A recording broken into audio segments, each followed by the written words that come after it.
Despite my greatest efforts of buying this BMW M5, taking the engine out, fixing the structural damage, and then putting the engine back in, I still cannot get it to move from the ramp. And that's not because it doesn't have wheels on. When we put the engine back in, it started. The problem was, it wouldn't go into gear. Not neutral, reverse, or drive. It was stuck in park. Which was confusing, as I'm sure I plugged everything in. The only one thing I didn't have was brakes. Oh, I've got no brakes. I've got no brakes at all. When I took the engine out, I took it out with the full subframe and brakes. So after putting it back in, me and my dad bled the brakes the old school way, but it still didn't seem to work. But then we found out BMW uses special procedure to bleed the brakes using a diagnostic tool. We followed this exact procedure, but still, no brakes. And no gears. So we're picking up where we left off from. This time, we have an actual vacuum thing. This is just going to pump pressure into the master cylinder here, giving the whole system some pressure, which is I think what we needed last time. And then we're going to do the same procedure with the Autel and do it corner by corner, and hopefully after that we can get a brake pedal. Whether this is going to work or not, I'm a little bit skeptical, but let's see. We're starting off with the rear left caliper as it states on the diagnostic tool. And the pressure bleeder is taking air pressure from the front tyre into the bottle and then into the master cylinder. And this is going to supply a constant flow of brake fluid. And as we got to the front calipers, we noticed bits of air coming out. We were pretty sure that there was some air getting trapped in these huge pipes going to this ABS module here. It's just whether that pressure bleeder got them out. If this works first time, people are going to think we were like messing around the first time. Just because of that thing. Easy bleed. Go and try it. There's no way this is going to work. Not a chance. Here we go. See if we've got a pedal.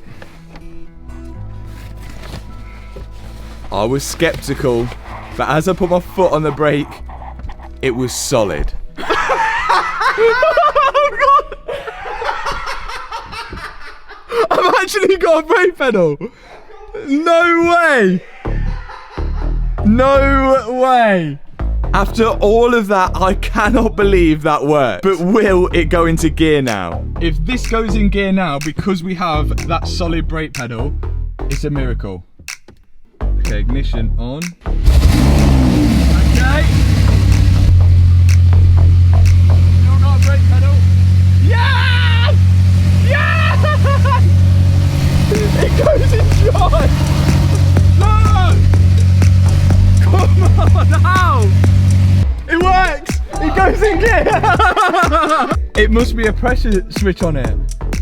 Yes! So now I have a brake pedal and the car finally goes into gear after putting the engine in.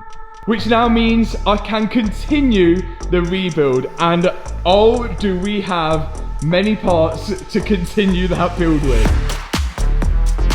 But we've still got to remove some damaged parts. There was lower front arms that needed to come off, and then a lot of damaged and cracked coolant hoses. There's almost 2 cooling systems on this engine.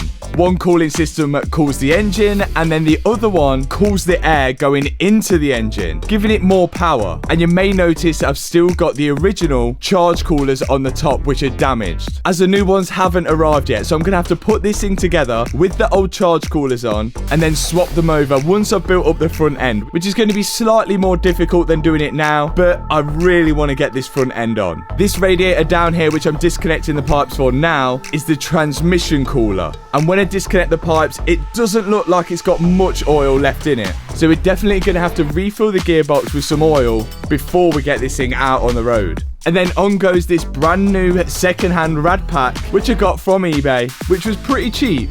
Then I've just got to connect all the hoses, clips and mountings into place. Okay, we're actually getting somewhere now. Now that I actually have the rad pack on the front and also on each corner, I can start to figure out where this loom goes. Now, there's a few plugs which are missing from the end, but now I'm starting to figure it out. So this one would go directly here, which is a switch for the aircon, so I can order that plug now. And then this one down here, I still have no idea, but I think this has got something to do with the parking sensors. Not sure what that one is. And then also I have this huge loom over here, which I have no idea where that goes at the minute either. But the next thing to go on is the front crash bar along with the bottom oil cooler. So I'm just going to slide the crash bar into the chassis legs and then bolt up the supporting bars on the top. And then we've got to move underneath the car, because if you remember from the first video, to get this car started, we bypassed the oil cooler with this huge silicone hose. So I've just got to remove the silicone hose and then put the feed and return line into the oil cooler, which sits underneath the car. I'm going to stop here on the front end at the minute because I've just noticed something on here which is going to put the build cost up a lot. And at the minute, we're actually doing okay. Come over here. 32,500 is what it cost me for the BMW M5, and the cheapest M5 with the same spec, similar sort of mileage, is 52,999. Now obviously mine was in an accident, and when I check it out using Car Vertical, you're always going to be able to see that. You can see here at the top of the report, it's showing an amber light for being in an accident. When I scroll through the report, everything all looks in order and in line. Apart from here, I can see that it was a Category S write-off, and the accident happened in February 2021. Now if I go onto Auto Trader, I can see the cheapest categorized M5 is selling for 49,900, which has got double the amount of mileage mine has. So I said if we can rebuild this under £10,000, we're doing okay. And at the minute, we are doing okay. But that was until I got to this point now, which could get a little expensive. But if you don't want any unexpected and expensive surprises when buying your next car, please check it out using Car Vertical. For example, here's another BMW 5 Series that I've checked out, and it actually has a mileage discrepancy, which Car Vertical have picked up on, and it's been involved in an accident. And what's even better than that, on some checks, you can even see the photos of when the car was auctioned off at the car crash auction website. So you can see exactly where the damage on the car was. So make sure to take your car, your friend's car, or a car that you're potentially about to buy by clicking the link in the description box below. And when you check your car out, use code MATT for a nice bit of discount as well. But I'll get back to that issue in a minute, but for now, we've got wheels to put on and something special underneath the car.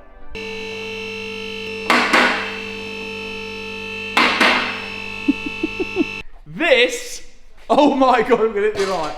Oh wow. Okay.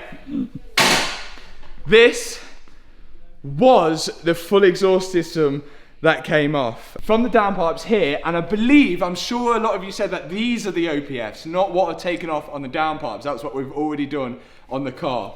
We've then got a silencer to silence the noise, and then a back box or muffler if you're American. But obviously, me being me and the cars that we do, we won't be putting back on the standard exhaust. We're going to be putting on this full Remus exhaust system. This is the new exhaust, and I feel like I could have made a mistake.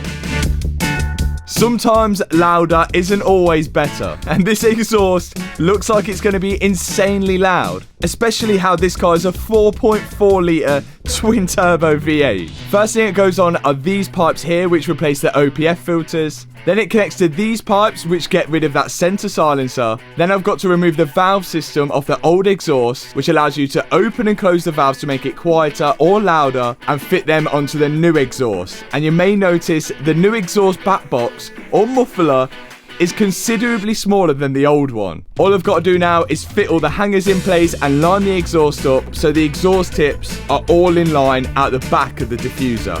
And I was getting pretty excited to hear what this exhaust system was going to sound like.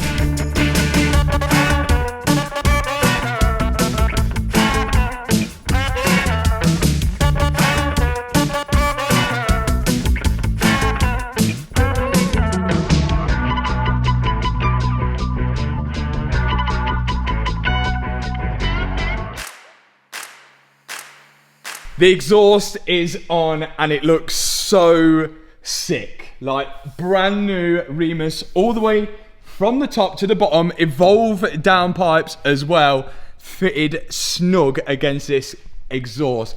Now there's still a load of like braces and under trays and everything to go on, but I'm dying to hear it. So I'm gonna let Liam do the honours. This is gonna be so loud. It's going to be ridiculous. Yeah, this is gonna be so loud. It's going to be it's going to be a contender with the C63. I think it is. We're still missing the charge coolers. We don't have any coolant in, so I'm just going to drop a bit of coolant in just so it's got a little bit in there. You're meant to vacuum fill these, but we'll get to that. But just so we can start it, let's do it. Put a bit in. Remus exhaust, Evolve downpipes. Let's do it. Yeah.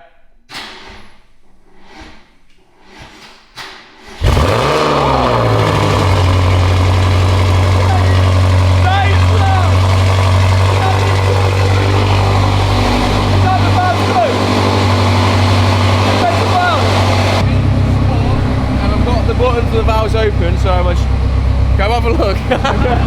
Go! Yeah!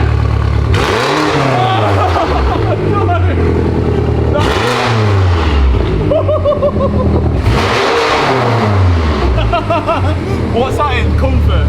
Oh, Sport Plus. Sport Plus. Oh, and now close the valve. And it's the tiniest require. It's on the tiniest. Okay, That's loud. That is insanely loud. That is ridiculously loud. No leaks. We seem okay. We've got to start up. Come on, we've got brakes, we've got exhaust. We are making some progress now. Just got to put all the strut braces and trims along the bottom of the car, and job done underneath there. But there's one thing that we are forgetting since we put the engine back in. When I had the engine out, we upgraded the front suspension to KW adjustable springs. But we left the rear, so we've got them to do. So here's me thinking the rear suspension was going to be easy, but obviously not. All I've literally got to do is take this shock absorber off, which is held in with one bolt across here onto the wheel hub. But to get to the top mount bolts, right at the top there, they go through into the car, which I thought would be behind this carpet here. But it's not. It actually turns out they are behind this parcel shelf somehow. So I think I've got to remove this parcel shelf so I can get to the top mount bolts and, well, go from there. So, well, wish me luck. To get to that parcel shelf was definitely not easy. I removed the lower half of the rear bench, and then a lot of the shelf was on clips. So I removed all the clips first, then the trims had to come out each corner, and then to actually remove the parcel shelf, I've got to dismantle both seat belts either side. And once I got the seat belts out the way, there they are, 3 bolts holding the top mount for the rear suspension on. Not the easiest of places to put it, BMW, but once I'd undone those top mount bolts, I could then go back underneath the car and undo the big bolt holding the strut to the wheel hub. Then it's only one electrical connector at the top of the suspension which needs to come off, and there we have the strut and the spring away from the car. To take the spring off, I'm going to use my spring compressors because, again, I don't fancy losing any teeth. Then it's just an 18mm nut to loosen off the top mount. Now the KW springs use the same shock absorber, but the actual spring seat needs to come off, and I found the best way to do this was heat it up and then just knock it down with a hammer. I'm sure you're meant to do it with a press, but I don't have a press, so the hammer was the next best thing. Then I can knock on the new KW lower spring seat, which is of course adjustable, which allows me to adjust the ride height up and down, depending on whether I change the wheels to a bigger size or not. But by keeping the same strut, it allows me to keep that adaptive suspension, which stiffens it when it's in sport mode and softens it up when it's in comfort mode. So it's a bit of a win-win situation with these. And now we've got it assembled, I can pop it all back on the car, 1 bolt to the wheel hub, and then those 3 bolts to tighten up on the top of the strut tower. And that is job done. Okay, she's starting to look more complete now, I would say. The ride height at the back with the stock wheels is now looking pretty much perfect.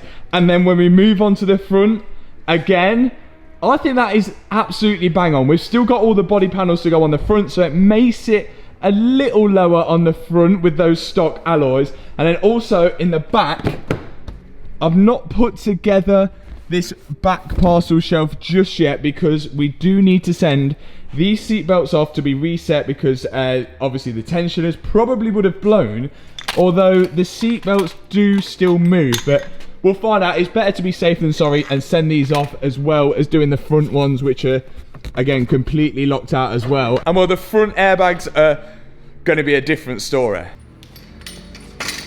Now remember when I said this was about to get pretty expensive? So far, to get to the point we're at right now with the hoses, the crash bar and the rad pack, it's cost me an extra £1,100.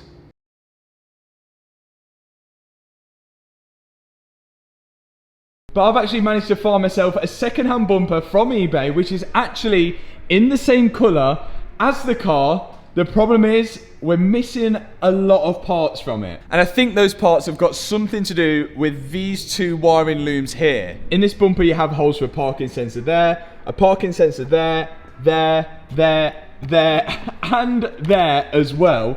The problem is there's some cutouts here which look for like little square ECU modules of some sort. And when I look on the parts diagram for this car, I can see that these little ECU modules are on each corner, and there's something to do with the sensor for lane changing warning or something like that, and each of them are £530 each, and we look like we're missing 1 and 2. And on top of that, it could potentially get worse. Depending whether this M5 was spec'd with a radar sensor, which sort of sits around here, or sometimes in the lower bumper, I'm not so sure, which actually detects where the car is in front so it can keep at the same speed as it. If I've got to order one of them, you can see here, they are £1,619, and that's just for the sensor, not for all the brackets and everything that needs to hold that in place, and not to mention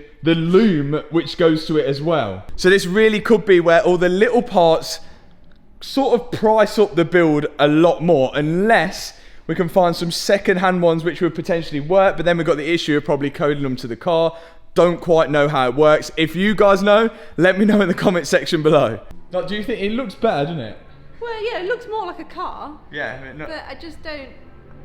Yeah, I just don't like BMW. Wow. I'm so sorry. Well, if you like BMWs, these are the brand new MSPORT t-shirts, which you can see here, ready for the better weather which is coming, and you can grab one of these by clicking the link in the description box below, and you'll be helping support the M5 build. Thanks so much to all of you guys for watching this video. If you've enjoyed it, hit that thumbs up button, hit the subscribe button, and I'll see you in the next video. Peace out.